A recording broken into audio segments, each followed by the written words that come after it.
Hey everyone, welcome back. The Flash has finally been released. It was confirmed in 2014, supposed to release 2018, and then was delayed for 5 years. And so being in production for 9 years, you would think would have a pretty great movie, or at least a well-written one. Frankly, I didn't think it was either of those. I didn't like this movie at all. There were some bits I did like, which I'll get into in a minute. But overall, I thought this movie was very unsatisfying. I thought the humor was pretty bad. It didn't land at all. It was a bit too much and played into a lot of nerd stereotypes and a lot of movie references that I thought was a bit too much and that we didn't really need in this movie. And the CGI was awful. The CGI was so bad in this movie. Yeah, there's no defending the CGI in this movie. It's horrible. It's so bad. It's on par with the Superman mustache scene. It's real bad. Yeah, it's.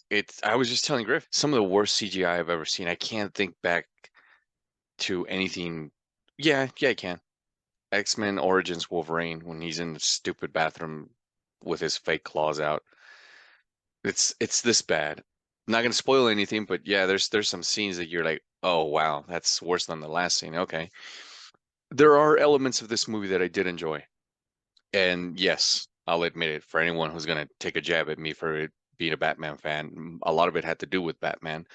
I did like Ben Affleck in this movie. We finally get a gray blue suit in live action. And I thought it looked great.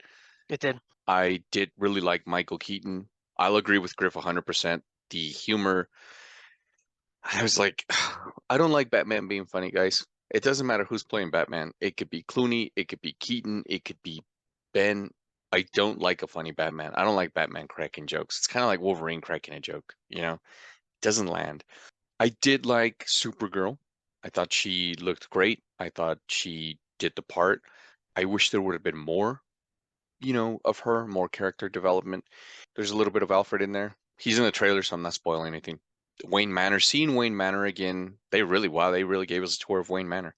Seeing that long, gigantic ass dining table, the I kitchen. laughed when I saw that. I love that. I love that because it took me back to me being 7 years old in the theater with my dad. Seeing the Batcave again. Again, no spoilers. All of this is in the trailers. The Batmobile, the Batwing, all of that. It was just nice to see it again. There's some action in here. It's not all that great, to be honest with you. There's some characters that were brought back just for plot points, and they weren't really utilized the best way. Again, this is not the worst movie I've seen this year. This is nowhere for me. Of course, we have two different opinions here. It's not as bad as Fast and the Furious 10 or Shazam 2. However, that doesn't make it a great movie. And as Griffin said, and I will agree, we've been waiting for this for 9 years. You would have thought with 9 years, you could have made a better movie. There are a lot of things in here that do work. As I said, Ben Affleck, Michael Keaton, Sasha as Supergirl, the mom, and the dad was recast. But that's pretty much it. There is someone I would like to add to that list. I think the scenes between Iris and Barry were really well done. I did like those a bit. I thought she did a great job and definitely redeemed her a bit from Zack Snyder's Justice League and from the cut scenes in the other Justice League movie. The other things I did like, I thought Michael Keaton was pretty good. I like Sasha. I like seeing Ben Affleck again. Hearing the 1989 Batman theme was pretty cool and seeing all of that. But I did like a bit of the Speed Force was pretty cool and the Chronosphere, how they interpreted that I did like. I thought that was very unique. There just isn't much else. I will say this, Barry Allen is one of my favorite superheroes ever. And I don't think Ezra Miller ever did a great job portraying Barry Allen. This continues it and probably dials it up to 11 that this is really not Barry Allen. The character he's playing, as our friend Kenny said, is a lot more like Bart Allen. It's very immature, clumsy, and just says whatever comes to his head instead of like the Barry Allen that we know that's a bit more calculated, doesn't really rush into things as much, thinks through his actions. It's just it's I don't know why they chose to go with this sort of iteration for it. It's just it wasn't great, and it frankly just left me a bit disappointed. And there are a lot of things with this movie that disappointed me. It just felt very unsatisfying because it was supposed to answer a lot of questions, and it just left me feeling nothing at the end of the movie. It was very anticlimactic. It didn't answer anything that James Gunn promised it would, and it was just okay. Let's hopefully the next one's better, but it's just it wasn't great. It wasn't fun to watch.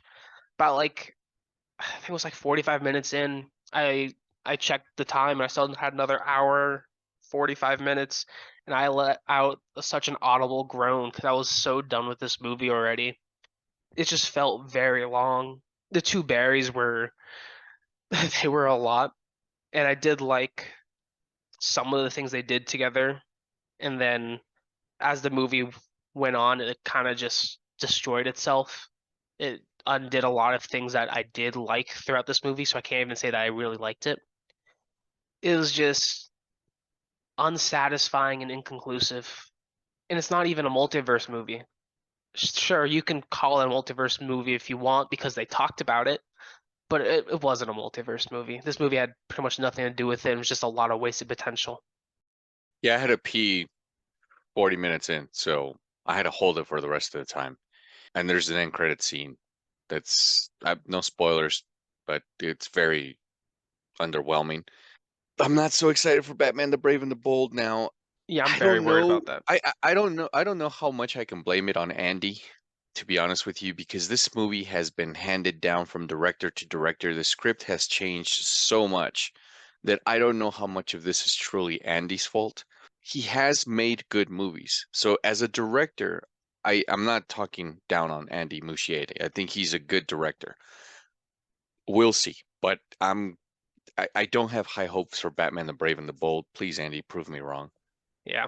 It's it's worrisome that this is what James Gunn chose to reset the DC universe with. I really hope his first movie that he is going forward with Superman is a lot better than this, a lot better quality.